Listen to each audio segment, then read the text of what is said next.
नमस्कार साथियों, हिंदी वाग्मिता में आप सभी का स्वागत है। पिछली 2 कक्षाओं में हमने वर्ण विचार पढ़े थे, जिनमें स्वरों का हमने वर्गीकरण संपूर्ण रूप से पढ़ लिया था। केवल एक अ, नाद के आधार पर आपका वर्गीकरण शेष रहा था, जिसे हम आज पढ़ते हुए श्रृंखला शुरू करते हैं। अगला प्रकार है नाद, गूंज या स्वर तंत्रियों में कंपन के आधार पर। तो जब आप बोलते हो तो आपके मुख से वायु बाहर निकलती है, तो वो स्वर तंत्रियाँ फैल जाती हैं या सिकुड़ जाती हैं। तो जब स्वर तंत्रियाँ फैलती हैं, तो उसे मार्ग कम मिलता है। जब वो फूल जाती हैं, तो उसे मार्ग कम मिलता है, तो वो कंपन करते हुए बाहर निकलती है, तो उसे घोष या सघोष हम कहेंगे।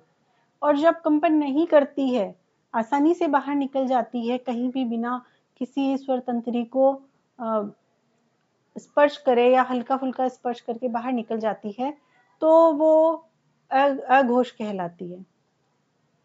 इसमें किसी भी वर्ग का प्रथम और द्वितीय वर्ण आप रखेंगे, जैसे क और ख। लेकिन सघोष में आप रखेंगे ग, घ और अंग।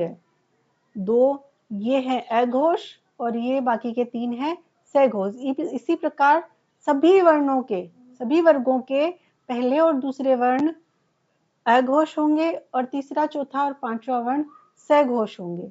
इसके अलावा सारे ऊष्मीय जो वर्ण हैं वो अघोष के अंतर्गत आएंगे और जितने भी य यानी अर्ध स्वर हैं वो आपके सघोष के अंदर आएंगे और सभी स्वर भी घोष ही होते हैं। सघोष भी बोल सकते हैं, घोष भी बोल सकते हैं।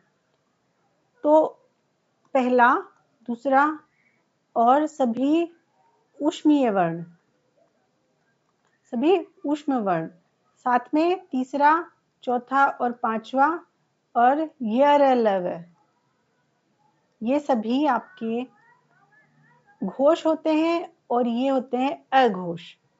सभी स्वर भी घोष होते हैं। आगे बढ़ते हैं। वागिंद्रियों में उत्पन्न तनाव के आधार पर भी 2 भाग किए गए हैं। वही बात हो गई, चाहे आप उनको घोष और अघोष के साथ में भी जोड़ सकते हैं, लेकिन ये सिर्फ स्वरों का वर्गीकरण है।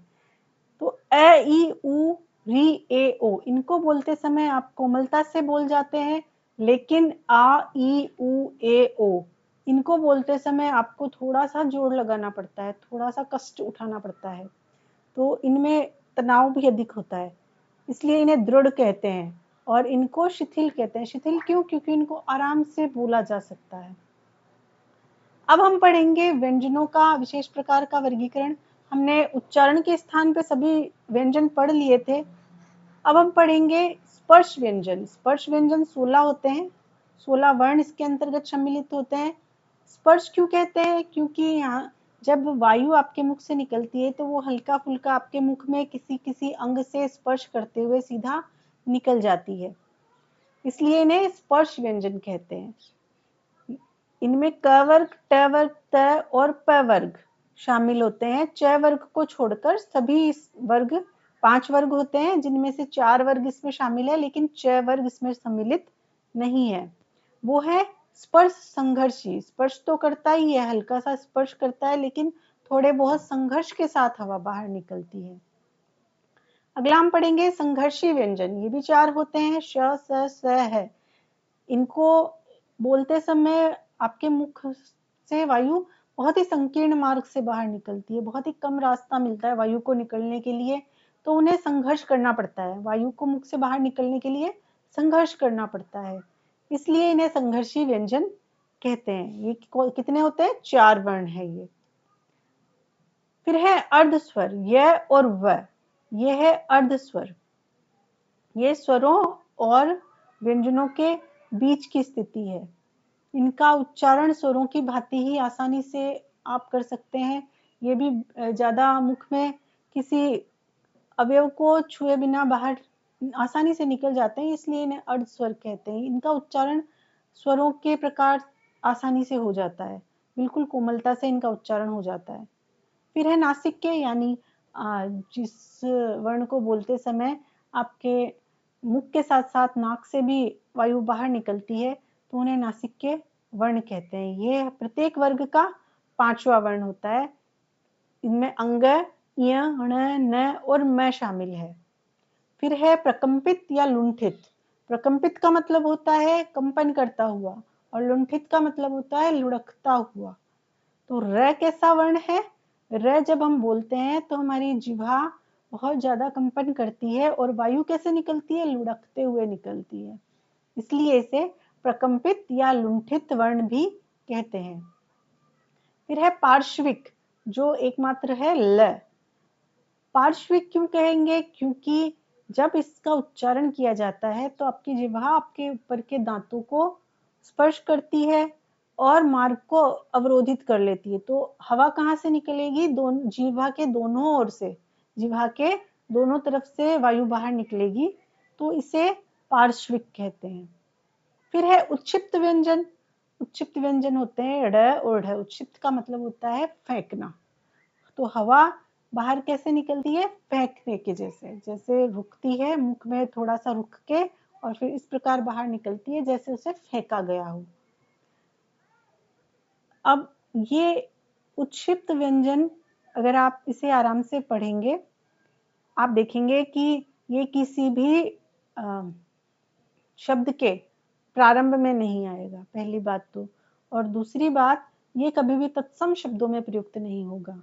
ये हमेशा तद्भव शब्दों में या देशज शब्दों में प्रयुक्त होता है और किसी भी शब्द के प्रारंभ में कभी नहीं आएगा। प्रारंभ में जब आएगा तो वो उसके नीचे ये बिंदी नहीं होगी कभी भी, वो स्पर्श व्यंजन होगा। और जब ये मध्य में आता है किसी भी हिंदी के शब्द में मध्य में आता है या तद्भव शब्दों में जब भी आएगा तो ये मध्य में ही आएगा। इससे किसी भी शब्द का प्रारंभ आप नहीं कर सकते। ढ और ढ, इनसे आप किसी भी शब्द का प्रारंभ नहीं कर सकते। तो आपको तत्सम तद्भव भी इससे क्लियर हो जाएगा। ये एक प्रकार की ट्रिक हो गई। और साथ में अगर आपको शुद्ध अशुद्ध भी देखना है तो उसमें भी आप ध्यान रखेंगे कि अगर इससे किसी वर्ण को किसी शब्द को प्रारंभ किया गया है, ढ और ढ उच्छिप्त वर्णों से प्रारंभ किया गया है, तो वह निश्चित रूप से आप उसको अशुद्ध की श्रेणी में रख के आएंगे। ये हुए आपके वर्ण विचार समाप्त। आशा करती हूँ सभी को आपको समझ में आया होगा। ये इससे पिछले 2 कक्षाओं में हमने संपूर्ण स्वर पढ़ लिए थे। ये 3 कक्षाओं में आपका वर्ण विचार पूरा समाप्त हो गया। अगर आप इसे ढंग से पढ़ के जाते हैं तो निश्चित रूप से आप 5 या 6 नंबर, आपको 2 या 3 प्रश्न यहाँ से देखने को मिलेंगे। अगर आप फर्स्ट ग्रेड या सेकंड ग्रेड की तैयारी कर रहे हैं या आप रीट मेंस में हिंदी से तैयारी कर रहे हैं या रीट की भी तैयारी कर रहे हैं तो निश्चित रूप से यहाँ से प्रश्न बनता है। तो आप बहुत ढंग से इसे तैयार कीजिएगा। हम एक प्रश्नों की श्रृंखला भी लेकर आएंगे। जिस प्रकार के प्रश्न आरपीएससी पूछती है या परीक्षाओं में, अन्य प्रकार की परीक्षाओं में पिछले पूछे गए हैं या पूछे जा सकते हैं, वो सभी प्रश्न हम एक श्रृंखला के माध्यम से लेकर आएंगे। तो आप बने रहिए हिंदी वाग्मिता के साथ। बहुत बहुत धन्यवाद। आपके सुझाव, आपके कमेंट्स आमंत्रित है, आपकी आलोचनाएं भी आमंत्रित हैं। बहुत बहुत धन्यवाद आप सभी का।